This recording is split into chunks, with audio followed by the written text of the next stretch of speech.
The tension in Indiana had been building for months, and now the moment everyone feared, or perhaps expected, had finally arrived. The Indiana Fever, once hailed as the team that would usher in a new golden age for women's basketball, had cracked under the immense pressure of expectation and celebrity. What began as subtle tension behind closed doors had now erupted into a full-blown franchise transformation. Stephanie White, the steady hand who guided the Fever through their early transition years, was out. Whether she stepped down or was quietly pushed aside depended on who you asked. But one thing was certain: her era had ended, and replacing her wasn't just anyone. It was a name so iconic, so woven into the very fabric of women's basketball, that her return felt more like destiny than coincidence. Cheryl Miller, the pioneer, the trailblazer, the woman who laid the foundation for everything that came after, was rumored to be stepping back onto the hardwood, not as a commentator, not as a mentor, but as the head coach of Caitlin Clark and the Indiana Fever. The news sent shockwaves through the sports world.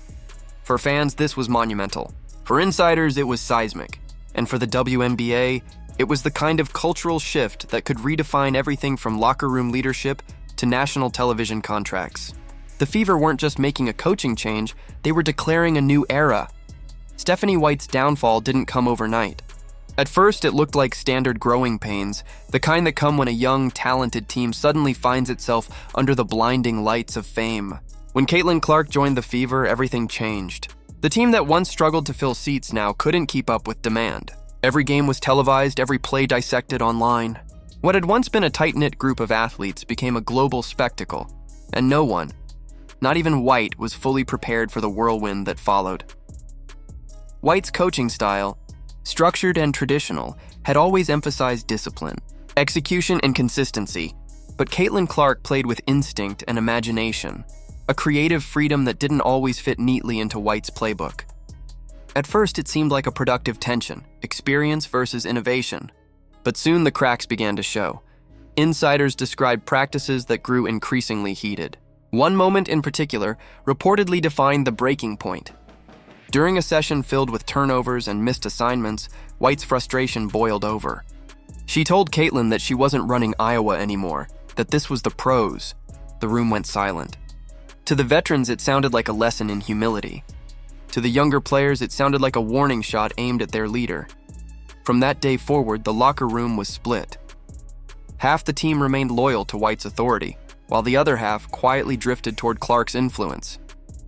For a franchise that had only just begun to taste success, it was a dangerous divide.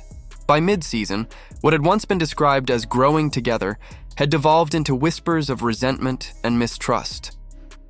Owner Steve Simon had invested heavily in this vision of rebirth. Caitlin Clark wasn't just his star player, she was the brand. Her name had turned the Fever into the most talked-about team in the league. Merchandise flew off the shelves. Ticket prices soared. Television ratings skyrocketed. For Simon, the Fever weren't just a basketball team anymore. They were a cultural investment. And that meant dysfunction wasn't an option. When reports of friction between White and Clark reached the front office, Simon reportedly acted fast. Multiple closed-door meetings were held.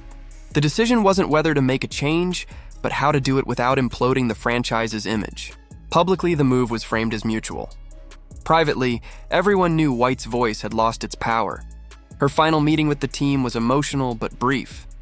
She thanked her players, told them to believe in themselves, and walked out without fanfare.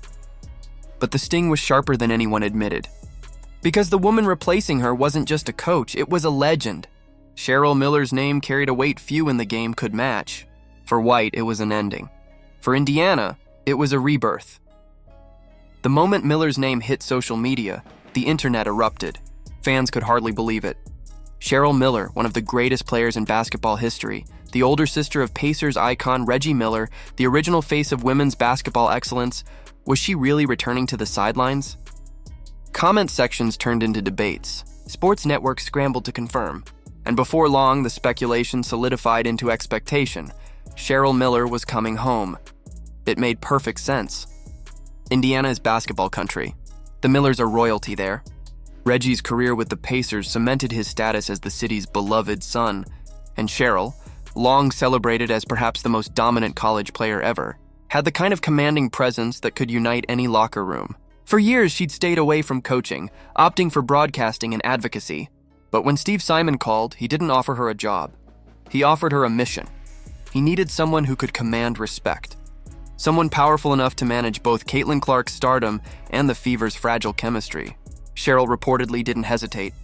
Her answer was simple. She wasn't coming to babysit a superstar. She was coming to build a champion. That single sentiment reignited hope across the fan base. This wasn't a vanity hire or a PR stunt. This was a power move. The Fever weren't just replacing a coach, they were re-establishing their identity. And for Caitlin Clark, it was the kind of mentorship most players only dream of.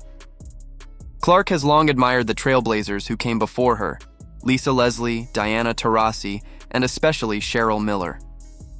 In old interviews, she's spoken about watching Miller's highlights as a child, studying the confidence and authority she brought to the court. Now, fate had placed her under the very same figure's leadership.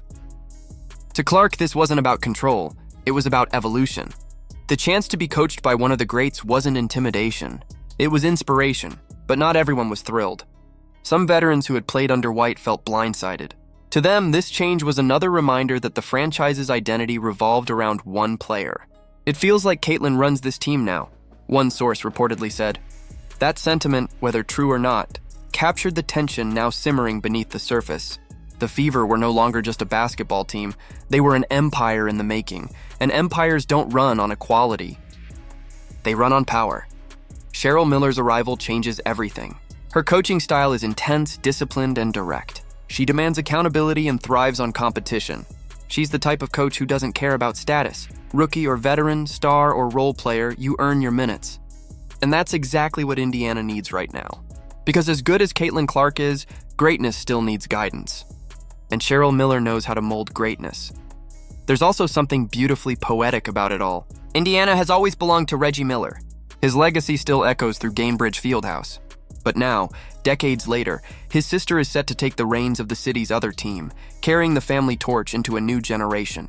Together, Reggie and Cheryl could become the twin pillars of Indiana basketball, the perfect embodiment of the state's love affair with the game.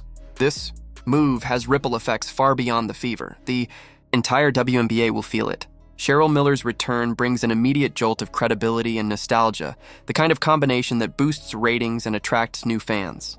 Networks are already calling it a marketing goldmine. Sponsors are lining up. And for the first time in years, the conversation isn't just about a player or a team. It's about the league itself evolving into something bigger. Still, this partnership isn't without risk. Cheryl Miller's coaching intensity is legendary, and Caitlin Clark's competitiveness burns just as fiercely. Two alpha personalities in one locker room can either create harmony or combustion. If they click, Indiana becomes unstoppable. If they clash, it could unravel fast. Every timeout, every interaction, every sideline expression will be dissected by cameras and fans alike. Do you think Cheryl Miller is the right coach to unlock Caitlin Clark's full potential? Or will their partnership prove too powerful to control? Drop your thoughts in the comments below. And if you're ready for this new chapter of WNBA history, make sure to like, subscribe, and turn on notifications so you don't miss the next chapter in the Fever's rise to dominance.